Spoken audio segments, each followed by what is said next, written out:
I'm going to change the middle a little bit. This one's called Sorry.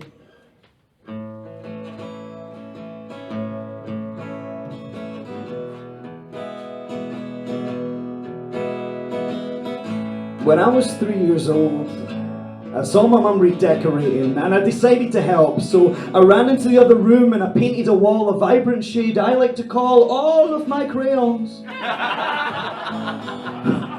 When my mum saw this, she got angry and I started to cry. I said, I'm sorry! I don't know how to paint! She said, it's okay. The fact that you wanted to is all that really matters anyway.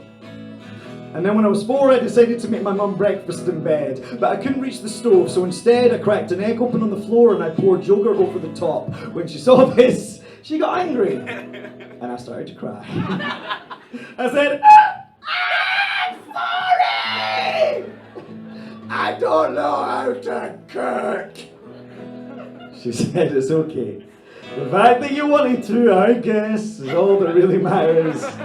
Anyway, see, my mum had to be patient with me. I mean, I was a reckless kid. I was always climbing things I shouldn't climb and falling off things I shouldn't climb, and I spent way too much time in A&E because I hurt myself a lot.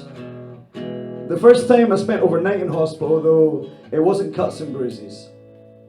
I remember noticing how white and clean everything appeared. Like nothing bad ever happens here.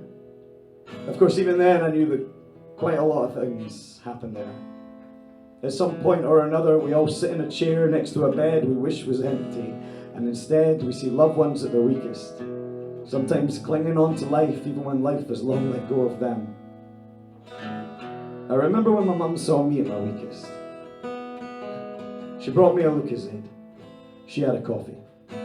Said we could both use the energy. I could tell she had 1,000 words to say, but only enough room in her mouth for a few. She asked if I was okay. I told her I was exhausted. For me, that was a good thing. It meant there were no more voices left to sing misery to me.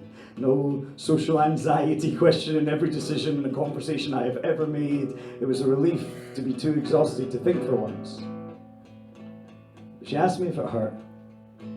I told her I couldn't tell. I mean, what's a little burn when you're living in hell? I saw her eyes well up, and I knew then that I had no good way to say that there was agony coursing through my veins, that I was in pain all the time. And that's why. That's why there's razor lines on the insides of my thighs. That's why I hurt myself. It wasn't about adding to the pain, it was about trying to release it in any way I could. I saw my mum cry for the very first time that day. I told her, I didn't think you'd care. She gave me a look right there and then that let me know she cared enough to kill me if I ever dared question that again. She said, I'm sorry. I don't know how to help. I said, it's okay. The fact that you want to is all that really matters anyway.